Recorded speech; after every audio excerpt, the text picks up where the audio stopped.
આપણે બધા કંઈક ઓલી કંઈક વાર્તા આવે, જમુના નાઈ સ્વર્ગે જાય, શું છે એવું કંઈક છે ને, નાવા જાય એટલે સ્વર્ગે જાય. ભગવાન ભોળાનાથ ને માં પાર્વતી વ્રત કર્યા ને એટલે ભગવાને વરદાન આપ્યું કે જે જમુનાજીનું સ્નાન કરી પાન કરીને આવશે એ બધા સ્વર્ગમાં જાય. સ્વર્ગમાં થઈ ગળદી એટલે પાર્વતીજી કે આ બધા સ્વર્ગમાં આવશે? તો કે ના. તો કે કેમ મહારાજ?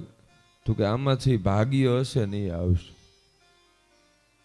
તો કે મને એમ નહીં, મને સરખું સમજો. ભગવાન કે ખમો, તમે ગાય બનો ને હું ગોવાળ બનું. એટલે માં ભવા છે ગાય બન્યા ને ભગવાન ગોવાળ બન્યા.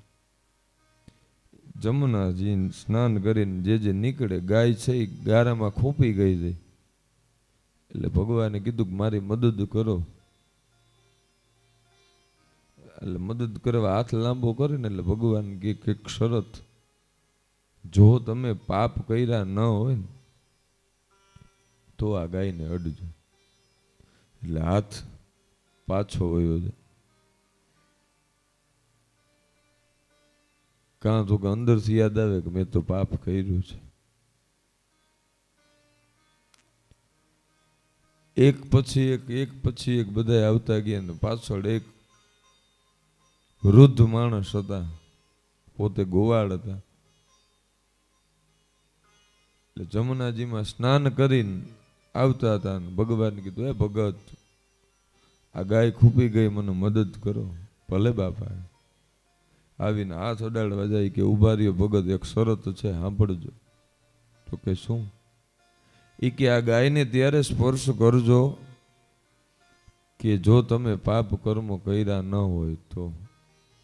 એટલે ગોવાળિયું કે ભગવાન, હું કોઈ જ્ઞાન નથી મારામાં, પણ એટલી મને ખબર છે કે મેં નિરંતર માં ગવત્રીની સેવા કરી છે.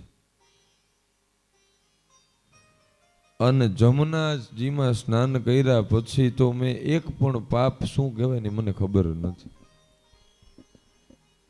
અને કદાચ જો આ ગાયને સ્પર્શ કરવાથી મને પાપ લાગતું હોય ને તો માં ગવત્રી માટે આવા કરોડો પાપ કુરબાન છે.